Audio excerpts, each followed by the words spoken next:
નમસ્કાર. શિક્ષક શિક્ષક એટલે શિસ્ત, ક્ષમા અને કલા. આ ત્રણેય ગુણો એનામાં હોવા જોઈએ એવું મને લાગે છે.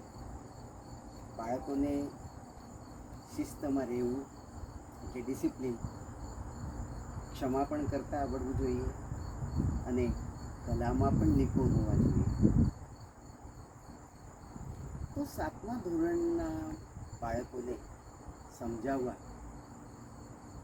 એમને ડિસિપ્લિન સમજાવવું, કાયમ મારો 15-20 મિનિટ સવારનો એમાં હું ટાઈમ આપતી. બાળકોને શિક્ષકો યાદ રહે છે એમ શિક્ષકોને પણ બાળકો યાદ રહે છે. દરેક સાથે આત્મીયતા થઈ જાય છે. શાળામાં 2.5 વર્ષ થયા હતા. 19 કિલોમીટર દૂર શાળા હોવાને કારણે મેં બદલીનો અર્જ કર્યો હતો. એક દિવસ બદલીનો ઓર્ડર આવ્યો. શાળા છોડવાની હતી. શાળા છોડી. જે શાળામાં મારે જવાનું હતું એ બપોરની હતી અને આ ખોખરા 7મા ધોરણની શાળા સવારની હતી. બાળકો સાથે આત્મીયતા થઈ ગઈ હતી એટલે ગમતું નહોતું. એક દિવસ સવારમાં જ હું જલ્દી નીકળી શાળાને ભેટ આપવા માટે, બાળકોને મળવા માટે.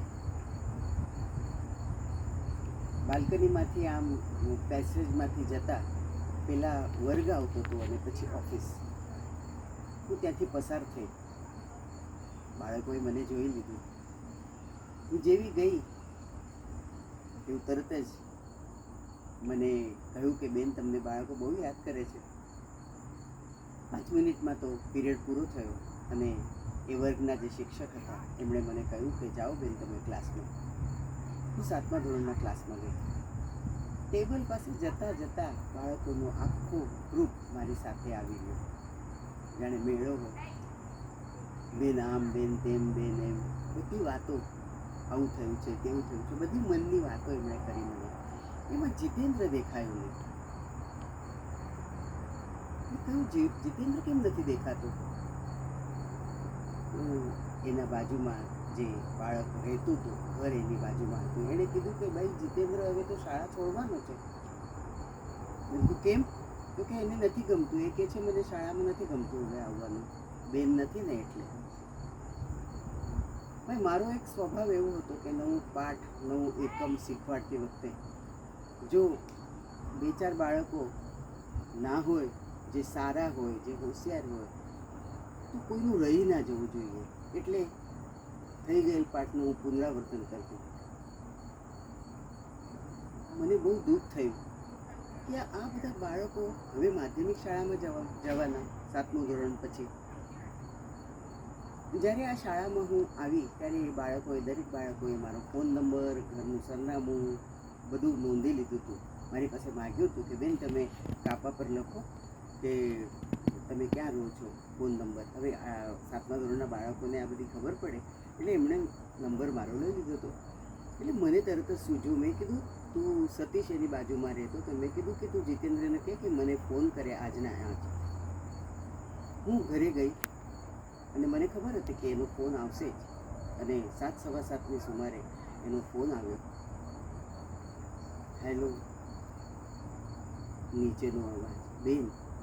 મેં કીધું હા, કોણ બોલે છે? કે જીતેન્દ્ર. મેં કીધું કેમ જીતેન્દ્ર, હું તો આ શાળામાં ગઈ તો તું નહીં દેખાયો બેટા? તો એને શું જવાબ આપ્યો હશે? બેન, દિલ નહીં લાગત. દિલ નથી લાગતું.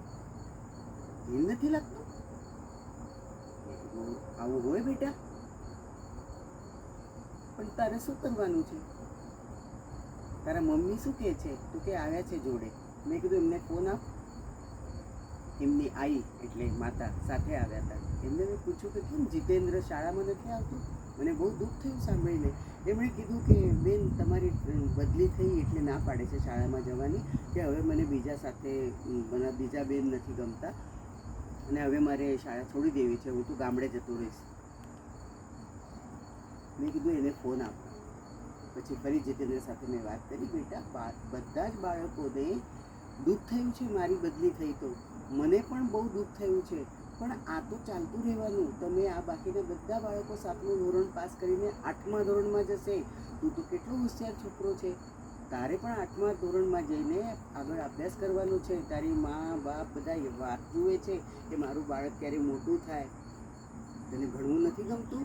તો ગમે છે પણ તમે નથી ને. મેં કીધું અલા તુંય મને બહુ ગમે છે, પણ મારે નોકરી તો કરવાની છે. તો હવે હું બીજા શાળામાં જઈને બીજા બાળકો સાથે વાત કરીશ, એમને ભણાવીશ.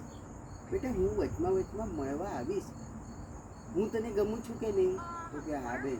મેં કીધું મને તું ગમે છે, તો હું તને ગમું છું, તો મને જે ગમે છે એ તું કર. તો કે હા બેન. તો મેં હા બેન એટલે કાલથી શાળામાં જઈશ? કે હા હું કાલથી શાળામાં જઈશ. મેં કીધું અવાજ મોટેથી બોલ. તો કે હા હું જઈશ. પછી એને મમ્મીને ફોન આપ્યો અને મમ્મીને સાથે વાત કરાવીને એણે કીધું કે હા મમ્મી હું કાલથી શાળામાં જઈશ. એ રીતે એ વાર્તા પૂરી થઈ. અને ફરી 8 દિવસ પછી હું એ શાળામાં ગઈ. જ્યારે બાળકોનું ગ્રુપ હતું, એ બાળકોના ગ્રુપમાં જીતેન્દ્ર હતો. મને જોઈને બહુ આનંદ થયો અને વચમાં હું એમના ક્લાસ ટીચરને પણ ફોન કરતી હતી, પૂછતી હતી કે જીતેન્દ્ર આવે છે. એટલે એ રીતે એની ખબરદારી લઈને જરાક મોટા અવાજમાં અને પ્રેમથી એને સમજાવ્યું કે શિક્ષણ એટલે શું. તો આ વાત મને બહુ ગમી, પણ એ મને દિલ નહીં લાગત ભાઈ. એ મને સાંભળીને પણ એવું દુઃખ પણ થયું અને આનંદ પણ થયો. ધન્યવાદ.